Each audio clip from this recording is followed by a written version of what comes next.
When the Spyro Reignited Trilogy was announced, I allowed myself to get excited. It had been a while since I dipped my toe in the river of hype that flows ever steadily through gamer culture, but with 20 years of Spyro memories under my belt, I decided to wade in.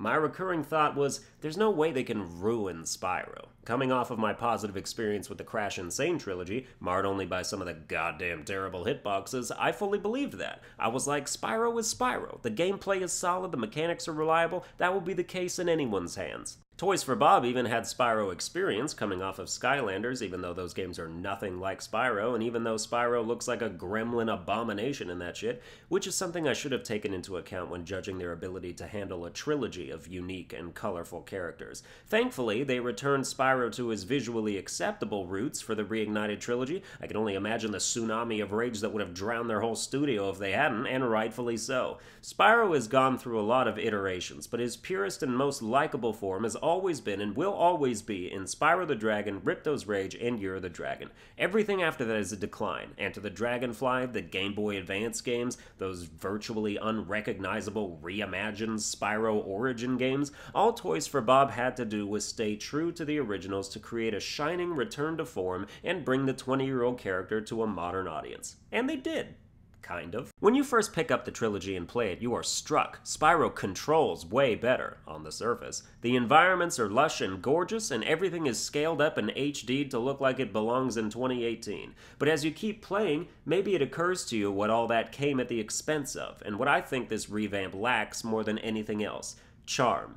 This is most easily observed in the character redesigns. Now, some of them are fine, great even. Allura from Ripto's Rage looks and acts great, even better than the original. Same for Zoe the Fairies, and I had reservations about Bianca's added youthfulness in the beginning, but after finishing the game, I think she has better chemistry with Hunter now, even though now it feels like he's 10 years older than her. Other good redesigns include Sheila, who now wears clothes and has clearly been exercising. Her initial design included lipstick, which I'm glad they removed. She's supposed to look like she's on safari, not in Sephora. That smoky eye is still fire, though. Sergeant Bird has more personality and is more enjoyable as a result, while Agent 9 is certifiably insane to a degree that works with his character. Those are Toys for Bob's hits. Now let's look at the misses. Visually, Hunter looks great. But he got a new VO and simultaneously discarded a lot of what made Hunter Hunter. The carefully spoken, methodically pronounced syllables and inflections of the old Hunter are gone, and replaced with a character that's just a dude.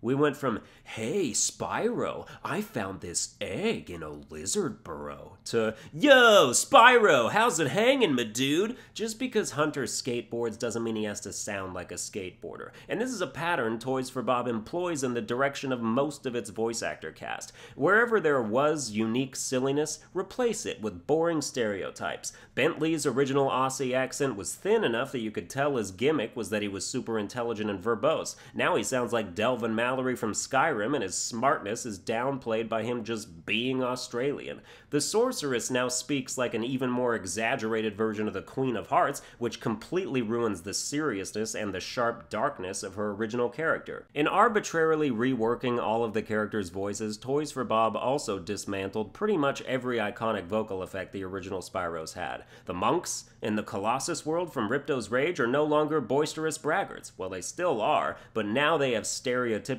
quiet monk voices, and their arrogant attitudes don't work at all. We went from, hey, look what I can do, to, who needs a magic wand when you can chant like this? Which brings us to the most egregious rewrite of the entire trilogy, I think. Where the chant used to be, why-yi-yo, a sound effect I still do to this day sometimes when I'm bored, which is how I'm so good at it, we have now been graced with its replacement, which is, that's it.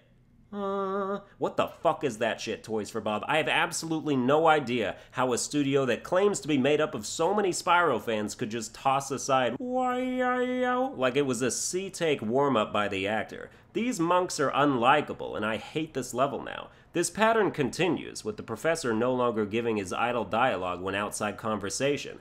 Aha! No? That's gone too, and that's got nothing to do with the VO because Tom Kenny's still there, voicing half the characters in the remake. These were decisions that were actively made, and I cannot fathom them. Another aspect of the Reignited trilogy that lends itself to the lack of charm is the lack of polish. The game feels bootlegged at times, with all the glitches that crop up, whether Sparks is refusing to pick up particular gems, which happens at least once or twice per level, or challenges not working as intended, or even misplaced dialogue proximity cones that literally teleport you across the map to a character you weren't trying to talk to.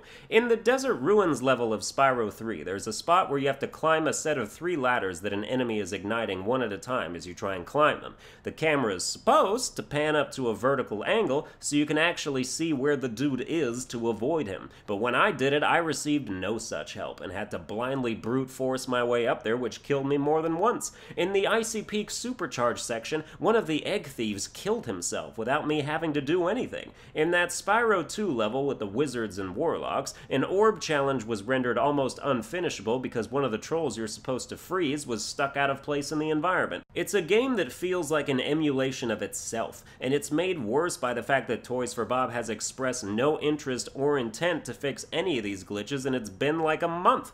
As far as they're concerned, they aren't hurting the market value of the game, so why bother? This game was delayed because it wasn't ready, and clearly it wasn't for long enough. People go, oh, you're just nitpicking. Yes, I am. I am nitpicking a shabby game full of dents and scratches. It's shabby. It's damaged goods. More specifically, it's damaged art. It's the Mona Lisa with some small rips and tears. You know exactly what that kind of damage can do to an otherwise priceless work's value. All this is why I resent the Spyro Reignited Trilogy. Did I enjoy playing it? Yes. I have all 3 platinum trophies. I wouldn't do that for a game I didn't like. I especially recommend it for people who have never played Spyro. They won't be burdened with having to view it through the same fractured lens I do. Did I enjoy playing it? Yes. Did it disappoint me? Absolutely. If I ever want to revisit the world of Spyro, I will boot up my PS1.